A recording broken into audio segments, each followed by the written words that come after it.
네, 코로나19 사태 위기 속에서 여야는 재난지원금 논의에 속도를 붙이고 있습니다. 이런 가운데 통합당은 당 재건 문제를 김종인 전 위원장에게 맡기기로 했고, 민주당은 오거돈 사퇴 사건에 대해 연일 고개 숙여 사과했습니다. 네, 정치권 이슈 최창렬 용인대 교수, 이상희 세명대 교수와 자세한 이야기 나눠보겠습니다. 어서 오세요. 어서 오십시오. 안녕하십니까? 네. 청와대가 긴급재난지원금을 다음 달 13일에는 지급을 하겠다라고 하면서 추경안 처리에 국회 협조를 당부를 했는데 이렇게 되면 오는 29일에 처리가 돼야 되거든요. 여야 협상이 지금 접점을 찾아가는 모양새이긴 한데 과연 기한 안에 처리가 될지 두 분은 어떻게 전망하시는지 좀 들어보겠습니다. 최 교수님부터 전망해 주시죠. 지금 이제 통합당이 이제 수정 예산을 내라 이렇게 얘기를 하고 있거든요. 그리고 몇 가지 전제를 다시 달았어요. 예. 지방자치단체장들에게 지방비 지원에 대한 어떤 그 동의를 받아와라는 거, 그리고 이제 그 기부금 이런 부분들에 대한 법적인 근거를 확실하게 해라, 이런 몇 가지 조건을 내세웠습니다. 예. 그러니까 분위기는 어쨌든 지금 전 국민에게 지급하는 쪽으로 다 가닥이 잡혀가는 건 맞는데, 지금 이게 긴급 재난지원금이니까 좀 빨리 지급이 돼야 될 거 아닙니까? 그렇죠. 시간이 꽤 흘렀어요. 예. 그리고 이제 정부에서 전 국민 70%에게 주는 것을 전제로 한 추경 예산안이 지금 국회가 있어요. 100% 지급은 아니에요. 지금 국회에 제출되는 추경 예산안의 내용은 그렇다 이런 얘기입니다. 네. 그래서 거기에 대해서 이제 통합당이 70%만 지급하자라는 쪽으로 가는 것 같은데 조금 이제 애매해졌는데, 예. 수정 예산안을 내라고 그러는데 지금 29일 날 한다고 그랬잖아요. 지금 이렇게 가면 쉽지가 않은 거예요. 왜 쉽지가 않냐면요. 수정 예산안이라고 무슨 얘기냐면은 지금 통합당이 주장하는 거는 국민들에게 모두 지급하는 것을 전제로 한 추경 예산안을 다시 짜서 제출하라는 얘기거든요. 예. 그게 수정 예산 아니에요. 그 추경 예산을 다시 짜서 제출하라는 얘기예요. 네. 그러니까 지금 제출되어 있는 거는 하위 70%에게만 지급하는 것을 전제로 추경 예산안이 제출돼 있는 것이고, 네. 지금 통합당 김재원 예결위원장이 얘기하고 있는 것은 100% 전제로 해서 다시 제출하라 이런 얘기거든요. 예. 이건 이 말 자체가 그 틀린 말은 아닐 수 있어요. 근데 지금 시급한 상황이기 때문에 지금 만약에 그렇게 되면 다시 국무회의를 거쳐야 되고 시간이 꽤 걸립니다. 네. 생각보다 많이 걸려요. 예. 그건 그 이제 정부에서 절차가 있기 때문에 지금 이렇게 하면 되는 겁니다. 통합당이 이 지금 전 국민에게 지급하는 것에 동의한다면 국회에서 추경 예산이 지금 70%에게만 지급돼 있는 걸로 돼 있기 때문에 예. 네. 100% 지급하는 걸로 바꿔야 돼요. 예. 단가도 바꿔야 되고 숫자도 바꿔야 될 거 아닙니까? 그걸 국회에서 바꾸면 돼요. 국회 기재부 공무원들이 와서 그럼 그게 통과가 되는 거예요. 예. 왜냐하면 헌법에 의하면은 증액에 대해서는 정부가 동의돼야 됩니다. 국회에서 의결했다고 되는 게 아니에요, 그거는. 그 예산 편성권도 정부에 있는 것이니까 단지 국회는 의결권이 있는 것이잖아요. 예. 네. 그러니까 국회에서 여야가 100% 지급을 전제로 다 고치고 공무원들이 그 작업은 공무원들이 하겠죠. 예. 그런 다음에 국회에서 의결하면 되는 겁니다. 근데 그걸 지금 다시 수정 예산안을 짜오라고 그러면 그 프로세스를 다시 다 해야 돼요. 예비 타당성 조사도 해야 되고 그 다시 국무회의도 해야 되고 그래서 시간이 꽤 걸린다 이런 얘기예요. 예. 그래서 통합당이 완전히 반대하는 기류에서는 좀 벗어난 것 같은데, 제가 생각하기엔 자꾸만 이렇게 해서 뭔가 어쨌든 시간이 지연되어 가는 것을 바라는 것 같이 느껴진단 말이에요. 그러니까 이럴 예. 때는요.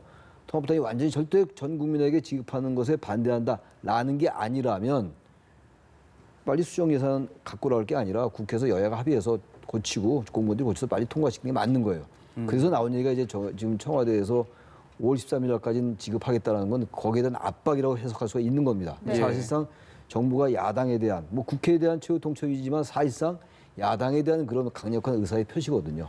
그래서 그건 좀 야당이 잘하는 것 같지 않아 보여요. 그렇게 할 필요 없어요. 아예 반대면 끝까지 반대를 하든가. 예. 반대가 아니라면 그렇게 참 애매모호하게 지연하고 발목 잡기를 미치는 그런 측면이 분명히 있다라는 말씀 제가 드립니다. 예, 알겠습니다. 이 교수님은 어떻게 전망하시는지요? 이게 뭐 방금 말씀을 해주셨습니다만은 여당은 여당들의 입장이 있는 것이고 야당은 또 야당들의 입장이 있고 또 정부는 정부대로 있는 것 같아요. 왜냐하면 각기 다 입장에서 보면 해석이 가능하다는 거죠. 여당 입장에서는 지금 물불을 가릴 때가 아니다. 시기적으로 굉장히 급박한 때인 만큼 빨리 지금 재난지원금을 쏟아부어야 된다. 예. 그래서 민생을 살려야 되고 경제를 활력에 대한 어떤 동력을 기반을 만들어야 된다. 이런 입장이고, 야당의 입장에서는 분명히 국회가 예산심의권 결정권을 갖고 있는데 여기에 대해서 대해서 분명하고 구체적인 상황을 심사를 해야 되겠다. 이런 어떤 절차적 정당성에 대해서 이야기를 하는 것입니다. 예. 그 과정에서 야당 입장에서는 이것이 정부 국채를 발행해야 되는 부분들이 있는데 과연 이 국채라는 것이 따지고 보면 약속 어음과도 같은 것 아니겠습니까? 예. 그런 상황에서 과연 재정 지원이 이것이 합당한 어떤 명분을 가지고 있느냐, 또 여기에 대해서 잘못된 부분은 없을 것이냐, 이걸 구체적으로 보자, 이런 얘기예요. 근데 정부 입장에서는 지금 봐서는 어느 상태에서 우리가 지금 동의를 해주고 있는 입장에도 이야기를 하고 있죠. 네. 물론 헌법 56조에 이 정부가 동의권을 갖고 있기 때문에 분명하게 뭐 동의를 해줘야 되는 부분이 있습니다. 또 정부 나름대로 그런 입장이 있는 거예요. 그래서 어쨌든 다행히도 정부와 여당의 입장에서는 뭐 어떤 합의를 본 그런 부분이 있습니다만 야당 입장에서는 지금 이렇게 조건부로 이야기하는 부분들을 처음에는 이제 국채 발행은 불가하다 이런 입장에서 지금 조건부 심사 가능하다는 거 아니겠습니까? 네. 말씀하셨다시피 조건부 심사라는 것은 여러 가지 조건을 달고 있습니다. 지방 정부가 여기에 동의하느냐, 그 동의에 대한 확약서를 갖고 와라, 네. 이런 부분 아니겠습니까? 이런 부분인데 실질적으로 이게 굉장히 좀 다라는 생각이 됩니다. 뭐 야당 입장에서는 정책 정상적으로 국회가 할 수 있는 권한, 그 야당이 할 수 있는 능력, 그리고 그 의무 이 부분을 충실하자고는 되어 있습니다만 예. 이런 것들이 먼저 첫 번째로 지방 정부가 과연 여기에 대해서 소위 말해서 뭐 지방에 대한 부분을 좀 부담하는 것을 인정하겠느냐에 대한 부분인데 이미 이재명 경기도지사 같은 경우는 여기에 대해서 매칭 부담은 안 된다라고 이야기하고 있지 않습니까? 네네. 이미 선직을 했기 때문에 이런 예. 것들을 인정해 줘야 되는 것이고 추가로 부담하는 것은 안 된다 이렇게 이야기하는 것이고 또 뭐 지난 23일에도 전국 시군구 광역단체장 17개 단체장들이 그걸 공동으로 촉구문을 냈지 않습니까? 모든 부분들은 국비로 해야 된다라는 부분입니다. 이게 근본적으로 뭐냐면 우리 지방세로 지방이 부담할 여력이 없다는 것이거든요. 예. 그런데 지금 야당에서는 지방 쪽에서 광역단체장들이 여기에 부담해도 좋다는 확약서를 가지고 오면 심사에 들어가겠다 이러는 것입니다. 알겠습니다. 그런 것을 봤을 때는 상당히 좀 힘들 수밖에 없고 29일 글쎄요 저는 어렵다고 봅니다. 예. 일단 정리를 좀 하자면 상황의 시급성과 절차적 정당성 간의 대립 문제인 것 같은데요. 조금 전에도 이제 얘기가 나왔듯이 민주당 같은 경우에 이제 예산 심사가 먼저다, 상황이 시급하다라는 입장이고, 통합당 같은 경우에는 일단 지방비와 국비의 비율을 먼저 합의하고 오라라는 입장인데 어떤 게 더 선행이 돼야 된다고, 뭐가 더 중요하다고 생각하십니까? 당연히 전자라고 봅니다. 그렇죠. 맨 처음부터 통합당이 지방비 대 국비의 이 비율 가지고 얘기하지 않았었잖아요. 예. 입장이 바뀌면서 자꾸만 다른 이유를 갖다 대는 것처럼 느껴져요. 그러니까 지금은 벌써 5월 달이 내일 모레예요. 29일 날 통과되기 쉽지 않을걸요. 오늘 25일입니까 오늘? 25일이죠. 25일인데 다시 만나가지고 이거 29일 날 통과시킬 수 있겠습니까? 29일 날 통과돼야지 정부에서 얘기하는 5월 13일 날 지급할 수 있는 거거든요. 5월 예. 13일까지. 근데 지금 국비 대 지방비 비율 이런 것들이 자꾸만 쟁점으로 부각되면 이게 대단히 어려워져요. 그러니까 이거는 우리 이재명 지사가 이제 그런 얘기도 하고 했습니다만 지금 여야가 이쪽으로 가면 아마 지방자치단체장들이 이 문제 가지고 크게 문제 삼지 않을 거예요. 더군다나 어차피 이 부분은 적자 국채 발행이 선행돼야 됩니다. 적자 국채 발행하지 않으면 안 되는 문제란 말이에요. 예. 국채 발행하기로 한다면 지방비와 국비의 조정 비율 이것 때문에 당장 그걸 지방자치단체장 동의를 다 갖고 와라. 그게 저는 이걸 정말 야당이 통과시키겠다라는 건지 그런 생각을 의심하지 않을 수가 없는 거란 말이죠. 저는 그래서 이왕 이렇게 된 거를 빨리 여야가 합의하는 게 맞아요. 비대위원장이 그랬잖아요. 비대위원장 수락했으니까 아직 뭐 된 건 아니죠. 비임적인 비대위원장이 전국위원회에서 이제 결정이 나야 되는 거니까 네. 줄려면 다 줘라 그랬잖아요. 미래통합당은 이따 그런 이제 주제가 나올지 모르겠는데 이런 부분부터 바뀐 걸 보여줘야 돼요.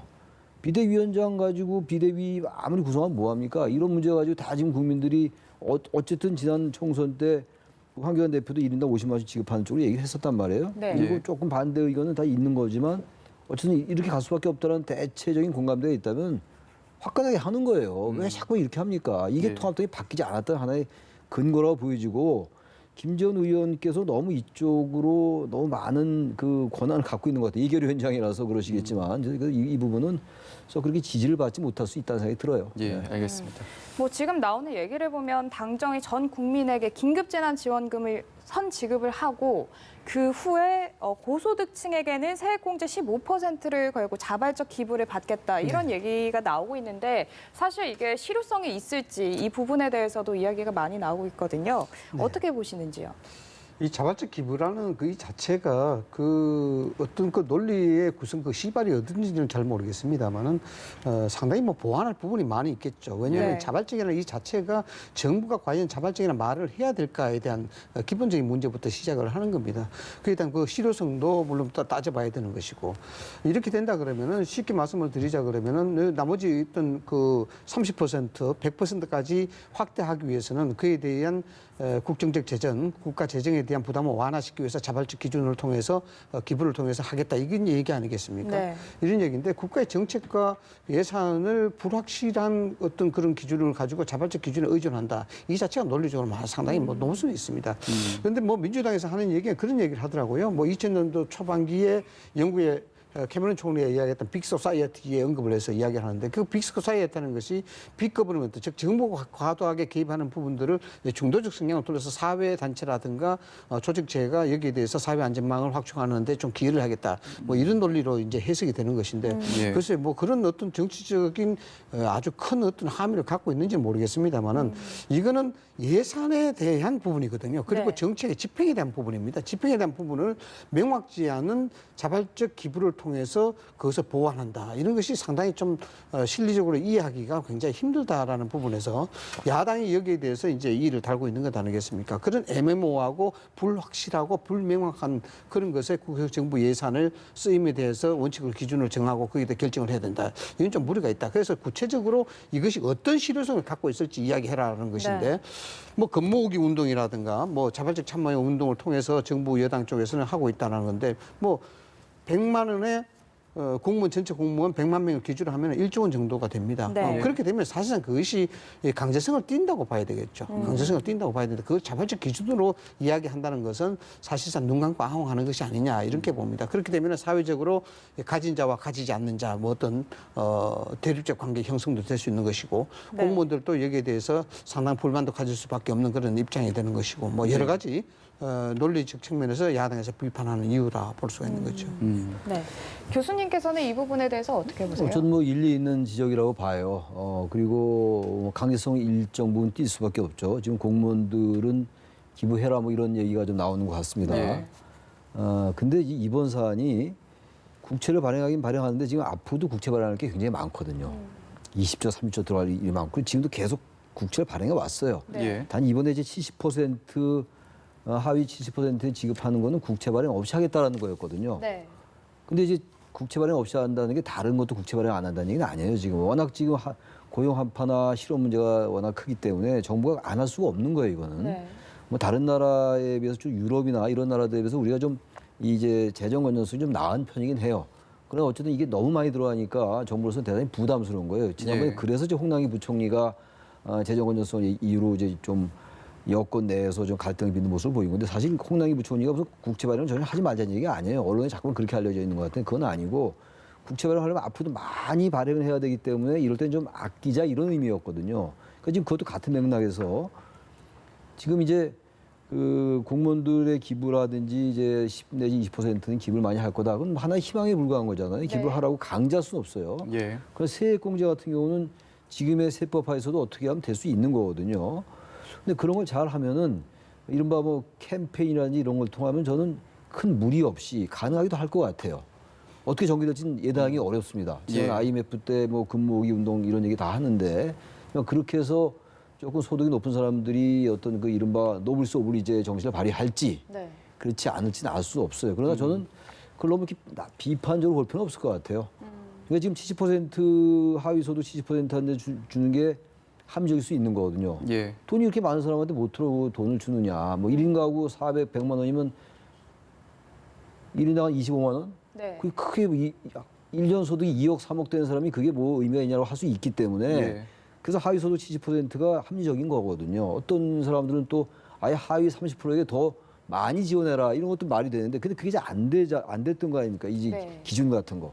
그게 계속 시간이 갔던 거라서 이런 이제 전 국민에게 주는 게 왔던 거 아닙니까? 그렇다면은 그래도 조금이나마 재정 건전성을 확보하기 위해서 기부를 통해서 그걸 좀 보완하겠다는 거거든요. 예. 그런 이제 일종의 궁여지책 같은 거로 봐야 되죠. 그래서 이거를 그런 문제점은 분명히 있습니다만 이건 틀렸다, 이거 하면 안 된다라고 하는 건 문제의 본질, 전반적으로 이 긴급 재난지원금이라는 이 성격에서 좀 벗어나 있는 비판이라고 저는 생각을 합니다. 예, 알겠습니다. 네, 제가 한 말씀 좀 네, 보태자면 짧게 이렇습니다. 덧붙여 최 교수님 지적하신 부분 중에 좀 중요한 부분이 한 부분이 있는데요.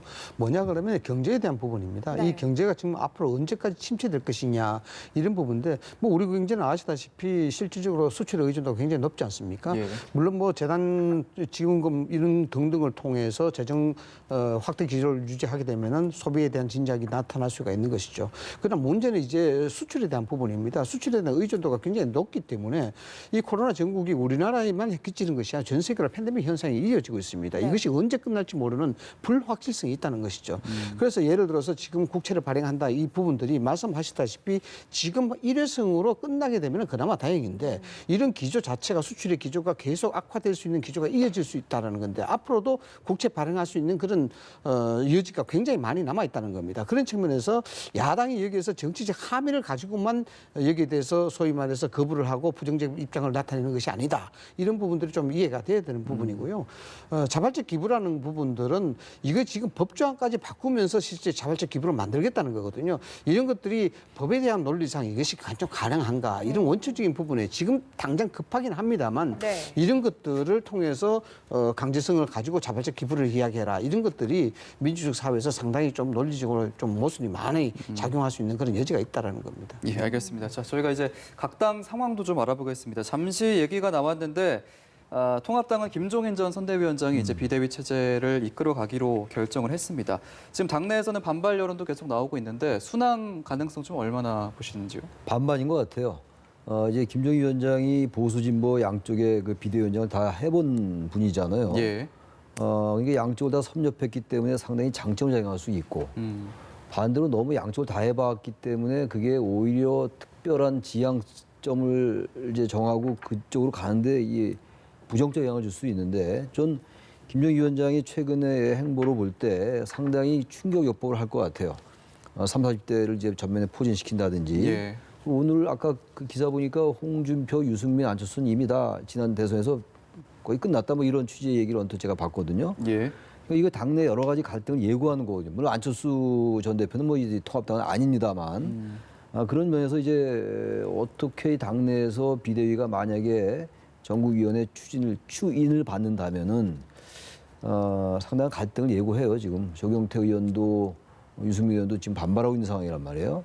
이런 것들을 이제 어떻게 무마하냐의 문제인데 중요한 건 역시 본질적인 거는 보수가 어떻게 새로운 가치를 지향하느냐의 문제라고 봅니다. 예. 여러 가지 이제 거기에 따른 하드웨어적인 것들은 뭐 그것대로 중요합니다만 네.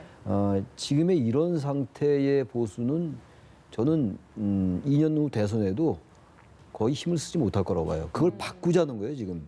근데 그걸 바꾸는데 그게 수도권 의원들하고 또 이 영남 지역 의원들하고 생각이 다를 것 같고요. 또 미래통합당 이전에 자유한국당 시절에 보여줬던 그런 아주 그 낡은 그 시대의 착오적인 그런 생각들, 강고한 강경 보수. 네. 그건 강경 보수가 아니라 강경 수구죠. 엄밀하게 말하면. 예. 그런 걸 저는 김정일 위원장이 바꾸려고 봅니다. 바꾸려고 노력을 할 거예요. 근데 그것이 과연 당내에서 어느 정도 반발을 뚫고 나갈 수 있느냐의 문제입니다. 그게 이제 김종인의 리더십의 문제인 거예요. 예. 그렇다면 그래서 완전히 바뀌어 나가는 모습을 보이기 시작한다면 가능성이 있는 것이고 새로운 인물을 발굴하고 지금 대체로 야권에는 인물이 별로 없다는 거 아닙니까? 네. 여권에 비해서. 근데 인물은 또 발굴하면 돼요. 근데 그 새로운 인물이 꼭 인지도가 낮은 인물이지만 점점 야당의 새로운 인물로 부상되면 인지도는 금방 올라가는 거란 말이에요. 근데 중요한 거는 그러한 우리 한국적 합리적 보수가 지금 걸어왔던 길을 다시 재구성해서 중도 유권자들의 지지를 얻어낼 수 있어야 돼요. 과거에 우리가 제3의 길이라는 얘기 많이 하지 않습니까? 예. 제3의 길은 사회주의, 민주주의와 신자유주의의 중간 정도의 제3의 길이지만 어떻게 보면 대단히 보수적인 이데올로기일 수도 있어요. 그러니까 복지국가의 비효율적인 것도 고치자는 거거든요. 네. 보수로 가는 거 아닙니까? 대신 신자유주의의 지나치게 경쟁과 효율에만 집착하는 것도 고치자는 게 제3의 길이란 말이에요. 그러면 지금 이 보수 세력이 처해 있는 게 합리적 보수의 좋은 가치들을 놔두고 지나치게 강고한 게 부각되고 있는 거란 말이에요. 근데 결국은 김종인 비대위원장 체제가 잘 수상하려면 이런 것들이 처음엔 마찰을 일으키더라도 국민들의 지지를 얻어가면서 하나하나 보수가 바뀐다면 성공하는 것이고 그렇지 않고 당내 반발이 지나치게 강고하다면 실패할 거다. 결국 이것도 역시 통합당의 몫이다. 그래서 결국은 이 안에서 어떠한 자각 논리를 가지고 이 의원들이 당선자들이 이것을 해 나가느냐에 달려있다고 저는 생각합니다. 네. 알겠습니다. 일단 당내에서는 이 잡음이 계속해서 나오고 있는데 당 내부에서 김종인의 이 선거 패배 책임론을 들면서 김종인 비대위 체제는 부적절하다 이런 이야기가 있고 또 당 수습 방안을 낙선한 심재철 권한대행이 하는 게 맞느냐 이런 얘기도 나오고 있어서 이런 잡음이 좀 언제까지 갈 거라고 보시는지요? 뭐 상당한 시간까지 계속 잡음이 일지 않겠나 저는 그렇게 봅니다. 뭐 김종인 비대위 체제가 정상으로 전국에 대해서 통과한다 하더라도 여기에 대한 여지는 계속 이어질 것이다 이렇게 네. 봅니다. 뭐 이걸 나쁘게 볼 것인가 좋게 볼 것인가에 대한 문제인데 저는 그렇게 나쁘게 보지 않습니다. 뭐냐면은 이게 갈등이냐 헤게모니냐의 문제가 아니고 일단 총선에서 참패했기 때문에 여기에 대해서 뭔가 새로운 빌딩업을 하기 위해서는 여러 가지 논란을 거칠 수밖에 없다. 네. 이건 뭐 당연한 민주적 과정 아니겠냐 이렇게 보는데 과연 결과가 어떻게 나타날지 이게 이제 좀 답답하다 이렇게 볼 수가 있겠죠. 네. 좀 유의미하게 살펴볼 부분이 하나 있습니다. 뭐냐 그러면은 지금 뭐 대선을 염두에 두고 이야기한다는 게 뭐 좀 이런 시각이긴 합니다만 네. 지금 여권에서 움직임은 지금 코로나19 사태로 말미암아 상당히 중도적 회귀 성향을 많이 보이고 있습니다. 중도 진영으로. 이 왜냐하면 이 향후 대선이라든가 정치적인 함수에 있어서 누가 더 많은 중도 진영을 확보하느냐 이것이 이제 승부의 관건인데 예. 지금 대통령이 비상경제대책회의에서 뉴딜 정책을 이야기했지 않습니까? 그리고 지금 위해서 긴급재난지급위에서 카메론 총리의 빅소사이티를 언급하고 있단 말이죠. 이게 두 정책의 일관맥이 닿는 것이 중도 성향의 가치를 담고 있다는 겁니다. 네. 예. 이런 부분들이 과연 보수 야당인 통합당에서 지금 알고 있느냐. 그럼 이것이 의도했든 의도하지 않았든 이미 정부 여당은 지금 당면의 현안 과제를 통해서 중도적 외양 확장을 굉장히 시도를 하고 있는 겁니다. 이게 좀 더 뭐 논의에 대한 가치가 있습니다만은 그러나 지금 통합당은 아직까지도 배를 출발시키지 못하고 있는 입장이란 말이죠. 시기적으로 너무 촉박하다라는 겁니다. 네. 이런 부분들을 통합당이 좀 제대로 알았으면 좋겠다는 생각인데 지금 논의는 이렇습니다. 정권을 갖느냐, 그럼 임기를 언제까지 하느냐 이 세부적 논란인데 정권에 대한 부분들은 이미 예상을 했듯이 김정은 위원장은 그의 정치적 행보를 보면 다 알 수 있지만은 뭐 여기에 대해서 소위 말해서 그냥 상징적인 것은 싫다라는 것 아니겠습니까? 내가 내 손으로 여기서 바꾸겠다. 그런 것이 담보되지 않으면 안 하겠다는 얘기입니다. 그러나 지금 이제 심재철 원내대표를 만나서 하겠다고 이야기한 것은 그 부분에 대해서 어느 정도의 컨센서스는 이루어졌다라고 보고 여기에 대해서 이야기하는 것이라 보는데 그럼 임기에 대한 부분도 그렇습니다. 언제까지 할 것이냐. 이게 명시로 정해진 게 없단 말이죠. 예. 8월 31일 전당대회는 당연상 나와 있습니다. 네. 그럼 그때까지 이 얘기를 김종인 비대위원장 체제가 된다 그러면 김종인 비대위원장이 하는 그런 구체적인 실현을 그대로 담보할 수 있는 시기가 되느냐? 안 된단 말이죠. 안 되는데 그런데 의미 있는 것은 심재철 원내대표가 당헌 개정까지도 시사를 하는 발언을 했단 말이죠. 예. 향후에 8월 31일까지 전당대회 해야 되겠지만 그걸 늦출 수 있다. 이건 당헌 규정을 고치겠다는 거거든요. 그러면 임기까지도 김종인 위원장 비대위 체제가 들어오게 되면 보장을 해주겠다는 겁니다. 임기가 명시적으로 되지 않았지만 예. 언제까지 몰라도. 문제는 이제 여기에 대해서 이제 헤게모니가 발생된다는 겁니다. 결국 유승민 의원이라든가 등등을 보면은 여기에 과연 김종인 비대위 체제가 들어서게 되면은 여기에 어느 정도의 소위 말해서 헤게모니를 잡을 수 있을 것인가. 이건 굉장히 난망한 일이거든요. 그래서 좀 안타깝긴 합니다만 그래도 저는 긍정적으로 보는 게 그래도 이런 논의를 좀 치열하게 하는 게 맞다. 다만 아쉬운 것은 총선 이후에 패배가 되고 난 다음에 전체적으로 모여서 심사숙고하고 여기에 대해서 방안을 진지하게 논의할 수 있는 그런 장을 거치지 않고 네. 여기에 대해서 바로 뭐 전당대회로 간다, 당대표를 뽑는다 이런 논의부터 했다는 게 저는 굉장히 뼈아픈 실책이다. 저는 그렇게 봅니다. 예, 알겠습니다. 통합당이 성공적으로 재정비를 할 수 있을지 지켜봐야 될 것 같고요. 민주당은 지금 오거돈 전 부산시장 성추행 문제 때문에 곤혹을 치르고 있는데 일단 제명은 하기로 했는데 여파 어느 정도 갈까요? 민주당이 이제 어떻게 대처하느냐에 달려 있을 것 같아요. 예. 워낙 뭐 큰 사건이기 때문에 앞으로 뭐 계속 정치적인 쟁점도 계속 나올 수 있겠죠. 지금 이제 특히 통합당이 제기하고 있는 정치적 쟁점이 있잖아요. 이게 중앙당에서 알았을 거 아니냐. 이 총선 전에 이미 알았을 텐데 이걸 선거에 끼칠 수 있는 악영향을 우려해서 감추려고 했던 게 아니냐라는 시점에 의혹을 대한 문제점이 계속 나오고 의혹을 있어요. 제기하고 있단 말이에요. 네. 그러니까 이제 오거돈 시장 쪽에서는 당연히 이제 뭐 그렇게 했다고 나와 있는 것이고 민주당 중앙당이 알았겠냐 몰랐겠느냐가 이제 쟁점화 될 것 같아요. 이게 하나가 있고 예.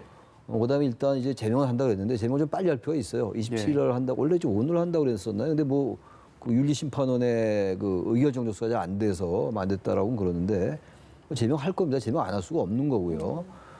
이건 어쨌든 그리고 이런 사건이 굉장히 많았잖아요. 과거에는 새누리당 쪽에 이런 사건이 많았는데 요즘은 언제부턴가 28년도 재작년이죠. 2018년도 안희정 미투 이후로는 이쪽 여권에 이런 게 많이 집중되는 측면이 있어 보여요. 그랬었죠. 그래서 예. 이런 부분들에 대해서 국민들이 이 다른 건 몰라도 이 성에 관련된 성추행, 성폭행 그리고 특히 이제 권력을 이용한 위계에 의한 성추행 이런 걸로 좀 비친 면이 있잖아요. 이게 위계에 의한 성추행인지 형사법상의 강제추행인지 잘 모르겠어요. 법률적인 문제이기 때문에 그건 수사를 해봐야지 아는 문제고. 네. 그럼에도 불구하고 어쨌든 우리 국민들은 저건 권력을 가진 자가 아랫사람에게 권력을 이용했다라기보다도 권력에 대한 막연한 어떤 교만함 같은 게 깔려 있다라는 그 법률적인 측면에서 이게 깔려 있단 말이에요. 예. 그 성평등에 대한 감성이 전혀 없는 거고 네. 여성을 여전히 어떤 놀이개나 상품으로 아는 아주 시대착오적이고 왜곡되고 잘못된 이런 것들이란 말이에요. 그래서 예. 이거는 상황이 대단히 심각하다. 그걸 뭐 민주당이 당연히 알고 있는 거고 그래서 그걸 어떻게 국민들이 납득할 수 있게끔 조치하느냐가 중요한 관건이 될 것 같습니다. 네. 그렇군요. 최 교수님께서 살짝 짚어주셨는데 민주당인 지금 현재 총선 전에 이 사건을 인지하지 못했다라는 입장이기는 한데 어떻게 보시는지요? 민주당이 이 총선 전에 진짜 인지를 하지 못했는지 이 부분에 대해서 좀 어떻게 이 보시나요? 부분 가지고 지금 야당에서 공방을 벌이고 있는 것 아니겠습니까? 이 부분을 알고 있었다면 심각한 문제다. 그래서 국정조사를 통해서 이것을 밝히자라고 네. 이야기하는 겁니다. 예. 저는 이 부분은 그냥 정치적 공방을 제기하기 위해서 야당이 이야기한다고 볼 수도 있지만 이건 뭐 야당이 충분히 제기할 수 있는 것이라 봅니다. 왜냐? 그 영향성이 크기 때문이죠. 실질적으로 예. 총선 전에 알았음에도 불구하고 이걸 묵인했고 또는 협의를 통해서 이를 감추를 시도했다. 이건 상당히 좀 심각한 문제라고 봐야 되겠죠. 예. 뭐 아시다시피 총선이라는 것이 야당의 참패로 끝나긴 했습니다만 경합 지역이 굉장히 많았었거든요. 2, 3%의 어떤 그렇죠. 경합. 이런 성향이 많았었기 때문에 이 사건이 총선 전에 불구졌다라고 가정을 한다면은 어쩌면 승부가 바뀌어질 수도 있는 그런 어떤 심각한 변수가 있다는 겁니다. 더군다나 지금 야당에서 주장하는 것은 뭐 선거법의 85조인가요?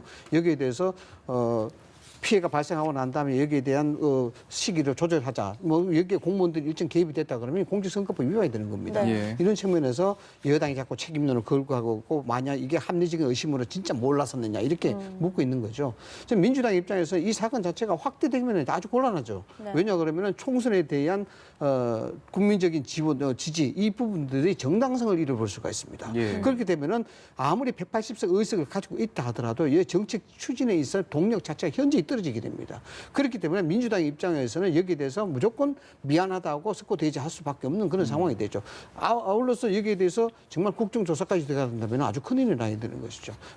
그런 문제가 있는데 정말 뭐 옛말에 그런 얘기가 있습니다. 뭐 중국 고사성어이긴 합니다만 권력이라는 것이 칼 끝에 묻은 꿀과 같다라고 이야기하는 것인데 이게 실질적으로 오거든 전 시장 자체가 뭐 도덕적으로 이미 비난을 뭐 100번, 1000번을 받아도 뭐 다음 어쩔 수 없는 건데 네. 민주당 쪽에서 이 부분에 대해서 뭔가 좀 선제적인 그런 입장 표명이라든가 그 조치 이런 것들이 빨리 잇따라줘야만이 이 부분이 부식되지 그렇지 않으면 계속해서 야당의 합리적인 공세에 휘말릴 수밖에 없는 겁니다. 네. 예, 알겠습니다. 지금 이렇게 되면 부산시장 자리는 공석이 되고 내년 4월에 보궐선거를 치르게 되는데 지금 뭐 조국 전 장관 얘기도 나왔고요. 후보들이 벌써부터 거론이 되고 있는데 좀 어떤 후보들 얘기가 뭐 나오고 있습니까? 여당에서도 뭐 김영춘 이제 의원 얘기 나오고 예. 있고 이건 뭐 낙선됐지만 현재 의원이에요. 김영춘 의원 얘기 나오고 있고 야당에서는 뭐 김세연 의원 얘기 나오고 있고 그런데 조국 전 장관 얘기가 나오더라고요. 예. 그런데 여권에서 저는 지금 그래서 이 얘기는 대단히 좀 공허한데 저 사건이 어떻게 연결될지도 모르는 건데 저는 조국 전 장관 나오지 않을 거예요. 지금 그 조국을 다시 소환해가지고 여권에게 유리한 게 뭐 있습니까? 다시 갈라지고 또 진영으로 갈라질 텐데 그 아픈 거 다시 도려내는 것밖에 안 돼요. 저는 그래서 누가 그 얘기를 했는지 모르지만 예. 언론에서 제기를 했는지 모르겠는데 저는 그럴 가능성이 대단히 낮은 것 같아요. 두고 봐야지 알겠죠. 네. 알겠습니다. 이 교수님 짧게 정리를 해주시죠. 조국 전 장관이 거론된다는 게 정말 좀 상식적으로 이해가 안 되죠. 민주주의 절대적 가치는 투표입니다. 투표를 통해서 선출된 권력이 그 정당성을 갖는 거예요. 그러면 예를 들어서 조국 전 장관이 나와서 부산시장에 당선됐다고 가정을 해보십시오. 그러면 조국 전 장관이 지금 했던 검찰 수사가 전부 다 잘못된 정당성이 위배된 그런 수사라고 이야기할 수밖에 없는 것이고 그러면 그 조국 전 장관과 유사한 죄를 지은 사람들도 다 면죄부를 받아야 되는 그런 상황인데 그건 민주주의 질서에도 같이 부합되지 않을 뿐더러요. 정치적으로도 조국 전 장관 야당을 불러내서 우리 교수님 지적을 하셨습니다만 이건 있을 수 없는 일이에요. 예. 알겠습니다. 네, 알겠습니다. 오늘 말씀 여기까지 듣겠습니다. 지금까지 최창렬 용인대 교수, 이상희 세명대 교수와 얘기 나눠봤습니다. 고맙습니다. 고맙습니다. 예.